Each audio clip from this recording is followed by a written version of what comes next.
예전에 저희 어머니가 저에게 선물을 소포로 보내주신 적이 있었습니다. 이것저것 바리바리 보내주셨는데 제가 하나씩 열어보다 보니까 그 선물들 중에 어머니가 다니시는 교회에 요람이 있는 거예요. 교회 주소록이 있는 거예요. 사실 저에게는 별로 관심이 없는 거죠. 어머니가 이걸 왜 보내셨을까 싶어서 그냥 한쪽에 이렇게 치워놨습니다. 그리고 한 얼마의 시간이 흐르고 나서는 책상 정리를 하다가 이거 가지고 있어봐야 쓰레기만 되겠다 싶어서 그냥 버렸어요. 어머니? 네, 알고 계시니까. 그러고 나서 제가 나중에 어머니가 한 좀 시간이 지나고 저에게 그런 말씀하시는 거예요. 야, 내가 그 전에 보냈던 교회 요람 그거 봤니? 그래서 솔직하게 말씀을 드렸죠. 아니, 그 교회 주소록이 저와는 상관도 없고 별로 관심이 없어서 그냥 치워놨다가 그냥 버렸습니다. 그때 어머니가 그걸 버리면 어떡하냐, 내가 거기에다가 돈을 넣어놨는데 나는 네가 그 보물찾기를 하는 것처럼 찾다가 돈을 발견하기를 바랬는데 그걸 버리면 어떡하냐고. 저는 어머니의 선물을 받은 겁니까? 받지 못한 겁니까? 선물을 주는 사람에게는 바람이 있습니다. 첫 번째 바람은 이 선물을 주면서 선물을 받는 사람이 저에게 얼마나 의미 있는 사람인지를 알기를 바라는 거예요. 동방 박사가 황금과 유향과 모략을 예수님께 드렸어요. 그런데 그때 받으시는 예수님은 갓난 아기였어요. 아기한테 그게 뭐가 필요하겠어요? 그런데 그걸 드림을 통해서 자기들은 이 예수님을 존귀한 왕으로 여긴다고 고백한 겁니다. 즉 그렇게 어떤 분인지를 알기를 바라는 것, 그게 첫 번째 바람이고요.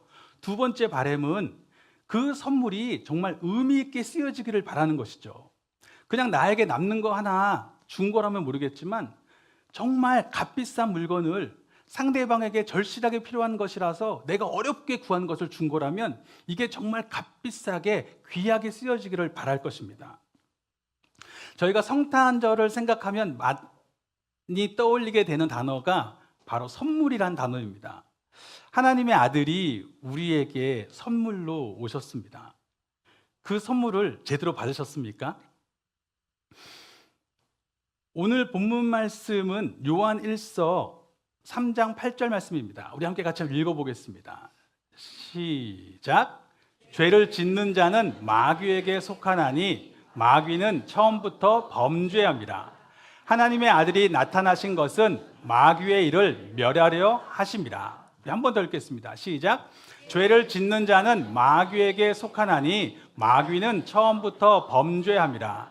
하나님의 아들이 나타나신 것은 마귀의 일을 멸하려 하심이라. 아멘.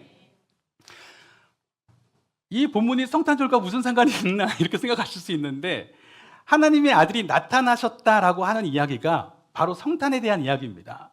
하나님의 아들이 우리 가운데 오셨습니다. 왜 오셨는가 봤더니 마귀의 일을 멸하려고 오셨다고 이야기합니다. 아니, 성탄절과 마귀의 일을 멸하는 게 어울리나? 그냥 선물 받고 기쁘고 즐거워야 되는 거 아닌가? 이렇게 생각할 수도 있습니다. 우리는 예수님을 믿고 구원을 받았다라고 이야기를 해요. 어떻게 구원을 받습니까? 라고 물어보았더니 죄를 회개하면 됩니다. 그러면 하나님이 나의 죄를 용서해 주실 것입니다. 그러면 나는 심판을 면할 것입니다. 그러니 하나님께서 마귀의 일을 멸하셨습니다. 이렇게 선포합니다. 이것도 맞는 얘기예요. 그렇지만 여기까지만 이야기하면 무언가 부족함이 있습니다. 사실 성경이 말하고 있는 회개는 죄로부터 돌이킨 것만 이야기하는 것이 아니라 하나님께 돌이킨 것을 의미하는 것입니다. 하나님으로부터 떠나 있던 사람들이 이제는 하나님과 함께 살아가는 삶을 살 수 있게 되었습니다. 하나님께 돌이키는 것이 회개이고 죄 사함이란 하나님께 용납받아서 용납받은 생명으로 살아갈 수 있게 되었습니다 라고 선언하는 것입니다. 그리고 우리가 예수님을 믿는 이유는 하나님이 우리를 용납하실 때에 하나님이 오래전 선지자들을 통해서 약속하신 대로 한 사람을 보내시겠다고 하셨는데 지금으로부터 2000년 전에 저 유대 땅에 한 사람이 태어났는데 그분이 선지자들이 예언한 대로 태어나서 선지자들이 예언한 대로 살아가시다가 예언한 대로 죽으시고 예언한 대로 다시 살아나셨어요. 그걸 보면서 사람들이 이분 바로 그 예수님이라는 분이 하나님이 우리 가운데 보내신 그리스도, 하나님과 우리 사이의 중보자이시구나. 그리고 그가 부활하셨으니까 지금 살아계신 주님이시구나. 지금 내가 그를 나의 주님으로 영접하면 그 주님이 나의 중보자가 되셔서 하나님께 용납받은 생명으로 살아갈 수 있겠구나. 이걸 알게 된 거예요. 즉 이제 나는 예수 그리스도 안에서 하나님 아버지께 용납받은 새 생명이 되었구나. 이것을 고백하게 된 것입니다. 그리고 그렇게 예수님께 자신의 삶을 내어드린 사람에게는 하나님이 특별한 선물을 주시는데 바로 성령이라고 하는 선물을 주십니다. 성령은 호흡, 숨이란 뜻이에요. 우리가 육체에 숨이 있기 때문에 지금 이렇게 움직일 수 있잖아요. 마찬가지로 하나님께서 우리에게 성령을 부어주시니까 하늘의 숨이 들어오는 거예요. 하나님에 대해서 알지 못했던 사람들이 하나님을 생각하기 시작합니다. 하나님에 대해서 말하기 시작하고 하나님의 뜻을 구하기 시작합니다. 하나님이 나에게 뭘 원하시는지 묻기 시작합니다. 즉 하나님께 깨어난 삶을 살게 되는 것, 즉 그것이 우리에게 허락하신 새로운 생명이에요.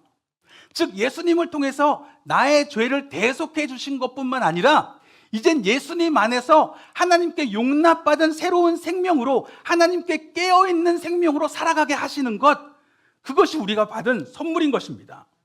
그리고 이 성령이 우리 안에 계신다는 것은 너무나 행복하고 즐거운 일입니다. 찬송을 보면 성령이 계시네, 성령이 오셨네 이렇게 찬양합니다. 왜 그래요? 성령이 내 안에 계시면서 세상에서 듣지 못했던 하나님의 말씀을 내게 알게 하십니다. 내가 무엇을 해야 될지 알지 못할 때에 성령께서 내 안에 너는 자녀라고 말씀하십니다. 성령께서 제 안에 내가 주인 줄 알게 될 거라고 말씀하십니다. 성령께서 제 안에 내가 너와 함께하고 있다고 말씀하십니다. 그 말씀이 저에게 위로가 되고 저에게 소망이 되어서 저에게 길을 찾게 하는 것입니다. 그렇기 때문에 그리스도인에게 중요한 것은 성령의 충만함입니다. 심각한 오해가 하나 있는데 이렇게 생각하는 거예요. 그리스도인들 중에서도 성령 충만한 사람이 있고 나처럼 안 충만한 사람이 있다. 그래서 나는 보통 성도야 이렇게 생각하시는 거예요. 그런데 성경을 가만히 바라보면 성경에서는 분명하게 이렇게 이야기합니다. 육신의 일을 쫓는 사람이 있고 영의 일을 쫓는 사람이 있는 거예요. 영으로 난 것은 영이고 육으로 난 것은 육이라고 분명히 이야기합니다. 즉 우리는 육체의 삶을 살든지 아니면 성령으로 하나님께 용납받은 삶을 살든지 둘 중에 하나라고 이야기하는 거예요. 가짜 뉴스가 요즘에 판치잖아요. 마찬가지로 요한 당시에도 가짜 뉴스들이 많았습니다.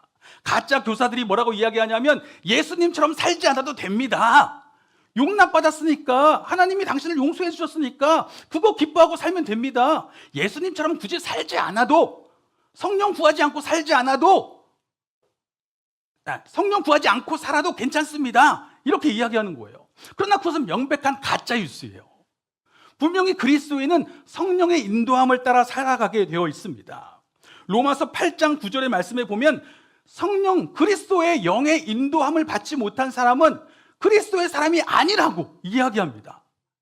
즉 성령의 인도함을 받는 것은 선택사항이 아니라 그리스도인인 거예요. 그리스도인은 성령 충만한 사람이어야만 하는 것입니다. 성령께서 나로 하여금 그리스도의 생명으로 살게 하시고 하나님의 자녀로 살게 하시는데 성령 충만함을 구하지 않고 내가 성령 충만하지 않은 것에 대해서 두려워함이 없다라면 그게 진짜 심각한 일이에요. 내가 성령님을 구하지 않는다면 정말 안타깝게 여기셔야 돼요. 내가 이대로 괜찮은 것인가? 정말 두려워하는 마음이 있어야 되는 것입니다. 그래서 우리는 성령을 구해야 됩니다. 그런데 이렇게 생각하는 거예요. 성령을 구한다는 것, 성령이 충만하다는 것은 나도 방언도 하고 예언도 하고 이적을 막 일으키고, 물론 그것들이 성령이 주시는 은사입니다. 그런데 성경을 보면 성령께서 그런 은사를 주시는 것은 하나님의 교회를 함께 섬기라고 주시는 은사예요. 즉 그 은사를 선물로 주셨을 때에 그것이 주신 뜻대로 서로를 섬기는 그 역할로 쓰여진다라면 성령이 충만한 것이 맞습니다. 그러나 어떤 선물을 받았는데 교회를 분열시키고 그것이 바른 뜻을 위해서 쓰여지지 않는다면 그것은 성령이 충만한 게 아니에요. 그냥 그 선물을 주셨는데 그 선물을 제대로 사용하지 못한 겁니다. 성령이 진정으로 충만한 것은 성령님 자신을 구하는 것입니다. 성령님의 인도를 받는 삶을 구하는 거예요.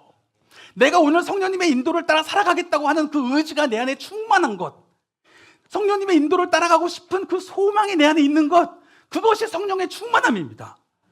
그러니 우리 모두 다 성령의 충만함을 구할 수 있는 것입니다. 성령의 충만함을 구해야 되는데 왜 성령의 충만함이 우리에게 꼭 필요합니까? 사실 우리가 하늘 생명으로 살아가는데 이 땅에서는 땅의 중력에 사로잡혀 살아가기 때문에 하늘 생명으로 살아가는 게 쉽지 않을 때가 있습니다. 제가 한 번은 비가 오는데 우산을 쓰고 막 갔어요. 그리고 지하철역에 딱 들어가서 이제 우산을 딱 벗고 막 털고 들어가려고 하는데 한 사람이 나옵니다. 근데 그 사람이 우산이 없어요. 밖을 보면서 이거 어떻게 하지 마 이러는 거예요. 성령께서 제 마음에 부영아, 네 우산 그 사람 줘. 그런데 제가 뭐라고 하냐면 저는요? 이따가 내려와야 되는데 그런데 아니 이따가 괜찮아 줘. 마음을 주시는데 아니 그래도 이거 안 그칠 것 같은데요.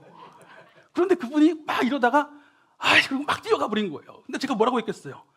갔는데요? 그리고 이제 그냥 갔어요. 갔는데 지하철 도착한 역에 내려서 가봤더니 비가 말끔하게 개어 있어요. 제가 왜 순종하지 못했을까요? 첫 번째는 지금 내 눈에 보이는 대로 내 육체의 계산대로 생각한 것이죠. 그러나 더 근본적인 이유가 있습니다. 하나님의 사랑을 믿지 못하기 때문이에요. 내가 이것을 주는 것을 통해서 하나님이 더 큰 생명으로 나를 이끄실 거라는 게 믿어지지 않는 거예요. 그게 바로 마귀의 일입니다. 마귀가 선악과 사건을 가지고 무엇을 했는지 생각해 보세요.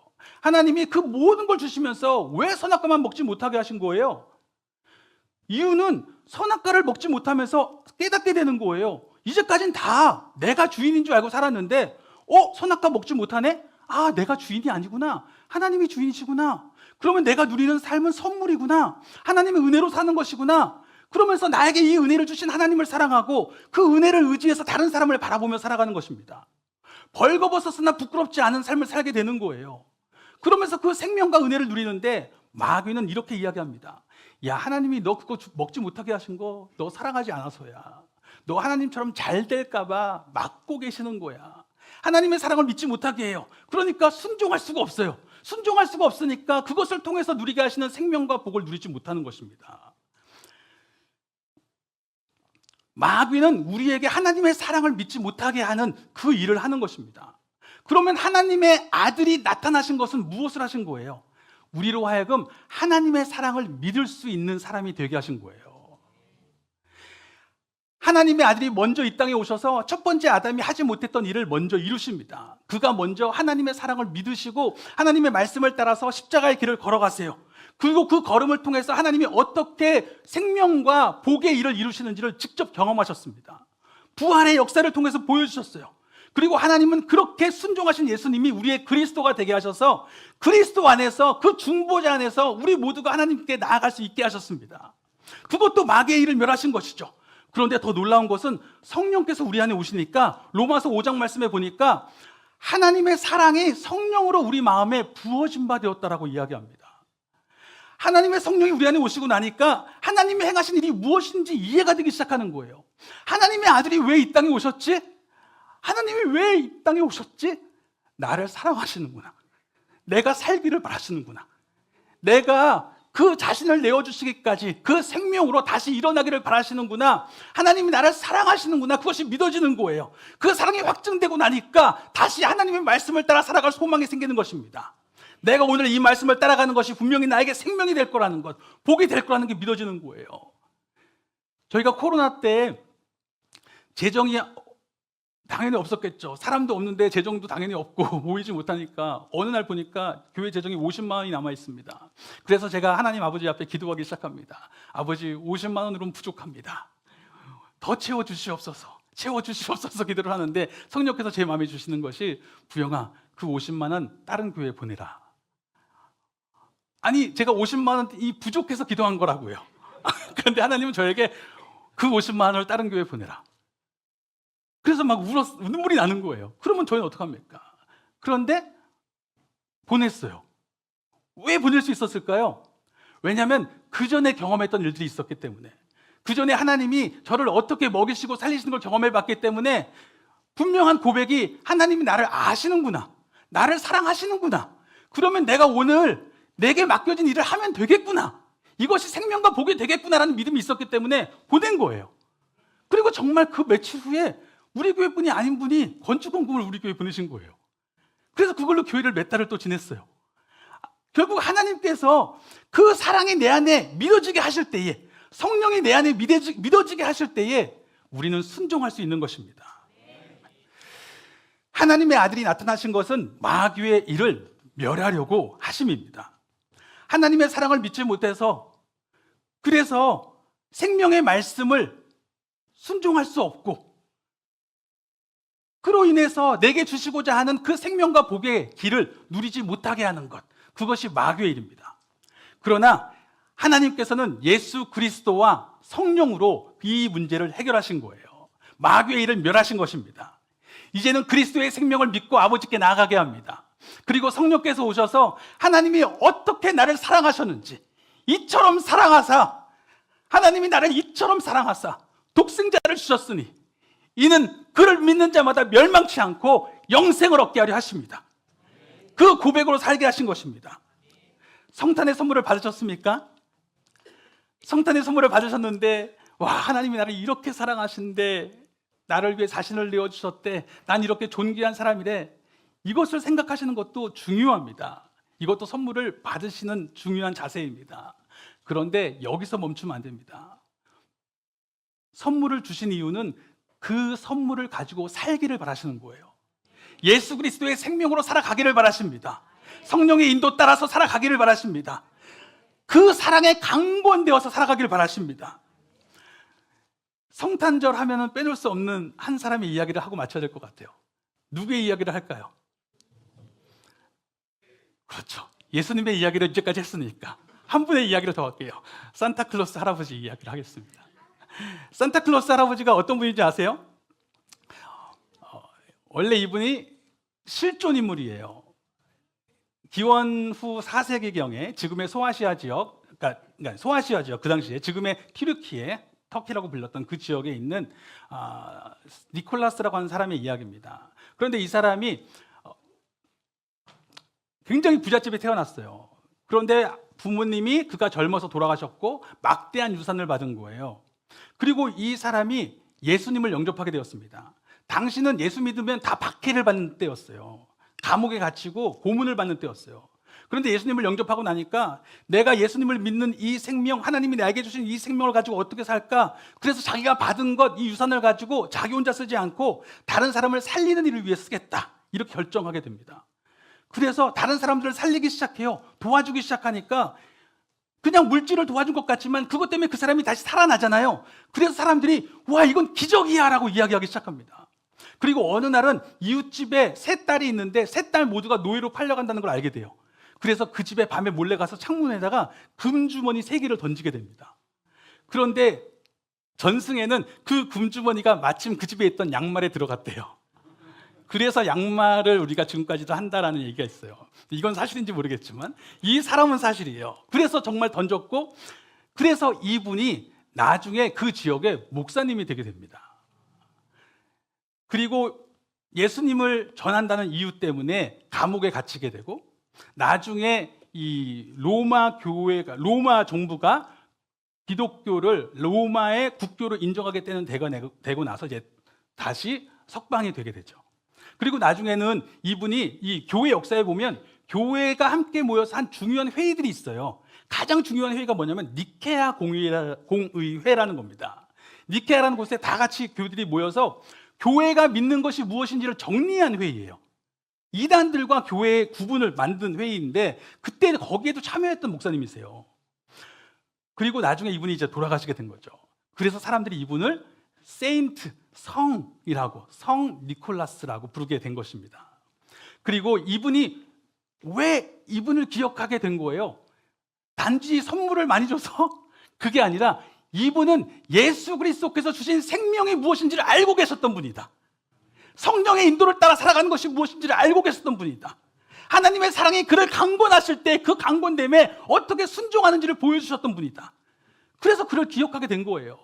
지금은 그냥 산타클로스 할아버지가 선물 주는 할아버지로 이해하고 있지만 사실 우리가 산타클로스를 생각할 때 알게 될 것은 나도 동일한 사랑을 받았는데, 나도 동일한 선물을 받았는데, 내 안에 그리스도께서 주인 되셨는데, 내 안에 성령께서 지금 계시는데, 성령께서 하나님이 나를 어떻게 사랑하시는지 지금도 말씀하시는데 나는 어떻게 살고 있는가?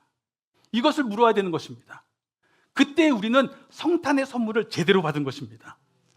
오늘 성탄의 선물을 제대로 받기 원하시는 분은 성령의 충만함을 구하십시오. 그것은 누군가 다른 사람의 이야기가 아닙니다. 바로 예수 그리스도를 나의 구주로 영접한 내 자신에 대한 이야기예요. 성령의 충만을 받으십시오. 성령님 오늘 나로 하여금 예수 그리스도의 생명으로 살게 하시고 하나님이 나를 어떻게 사랑하시는지 강권하여 주시옵소서. 그 사랑이 나로 하나님의 자녀로 살게 하시고 그 사랑이 나로 하여금 오늘 어떻게 살아야 할지 이끌어 주시옵소서. 그렇게 기도하기를 원합니다. 아멘. 우리 같이 기도하겠습니다.